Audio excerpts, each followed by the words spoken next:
Vote তো চাইতেছে না, যখন ভোট নিয়ে নিব তখন 50 বছরে এই ক্যাম্পের কোনো উন্নতি করে রেখেও बहुत सरकार आया, बहुत सरकार किया। আমাদেরকে তারা প্রতিশ্রুতি দেখায় এটা করবে সেটা করবে, কিন্তু আসলে তারা কিচ্ছু দেয় না।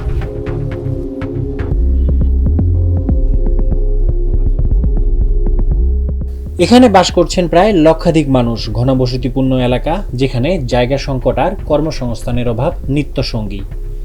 এই মানুষগুলো 50 বছরের বেশি সময় ধরে একই সমস্যার সঙ্গে বসবাস করছেন।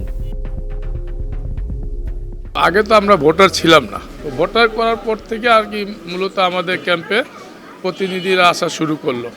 তারপর আমাদেরকে যখন নির্বাচন হয় তখন আমাদের ক্যাম্পবাসী বেশিরভাগ মুখ্য বুঝে না, তখন বিল্ডিংয়ে ছবি টবি দেওয়া, হাতে হ্যান্ডবিল দেওয়া যায় যে আমরা এটা করে দিব সেটা করে দিব, তো বিল্ডিং বানাই দিব, ফ্ল্যাট করে দিব, পুনর্বাসন করব, কিন্তু আসলে তারা কিচ্ছু দেয় না, জাস্ট প্রতিশ্রুতিটা দিয়ে যায় আর আমাদেরকে সবসময় বৈষম্যর মধ্যে রাখছে।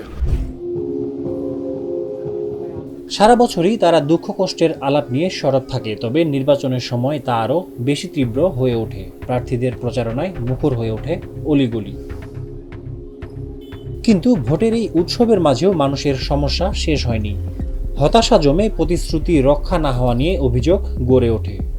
ইলেকশন হইল পাবলিক ফাংশন, কে কাকে দিবে এটা তো আমরা বলতে পারবো না। আমি কাকে দেবো এটা আপনি কাকে দিবে আপনি বলতে পারবেন না। এখন যার কপালে যে ভালোবাসে সে আসবে। এবার তো বলছি আমরা ঘর বানিয়ে দেবো, উন্নতি করব, ভালো করব। বাবা এইভাবে সবাই বলে কাজ হয় না।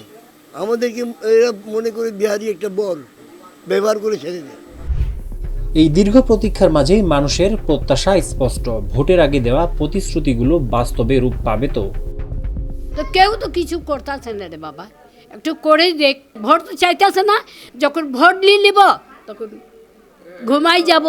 খালি যায় বলে আমি যাব উনাকে কইব, আমি যাব উনাকে উনিও কানে দিতেছে, উনিও কানে শুনতেছে, কিছু করতে পারতেছে না।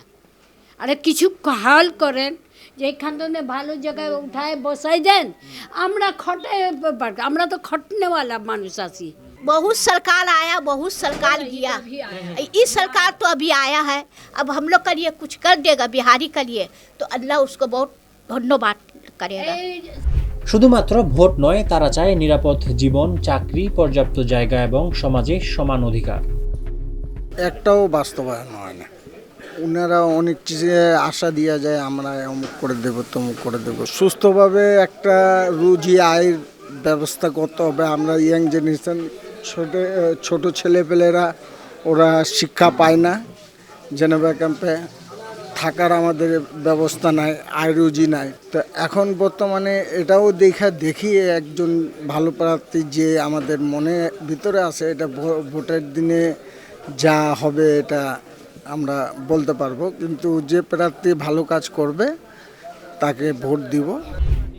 ঢাকা 13 আসন অর্থাৎ মোহাম্মদপুর, আদাবর, শেরেবাংলা নগরে বাঙালির পাশাপাশি উল্লেখযোগ্য সংখ্যক অবাঙালি বিহারি ভোটার রয়েছেন। শুধু মোহাম্মদপুরের জেনেভা ক্যাম্পে ভোটার সংখ্যা প্রায় 30,000। মোট বিহারি ভোটার অর্ধলক্ষাধিক।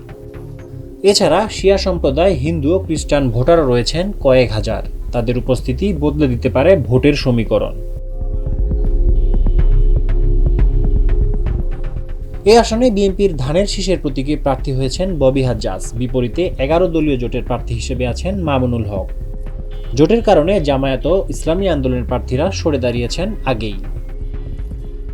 ঢাকা 13 আসনে ভোটের রাজনীতিতে অন্যতম বড় নিয়ন্ত্রণ এই জেনেভা ক্যাম্প। স্থায়ী পুনর্বাসনই এখানকার ভোটারদের প্রধান দাবি। তারা বলছে, বড় দল নয়, যারা প্রতিশ্রুতি রক্ষা করতে পারবে তাদেরকেই ভোট দেবেন তারা। বিনায়ক রহমান, জেনেভা ক্যাম্প, আজকের পত্রিকা, ঢাকা।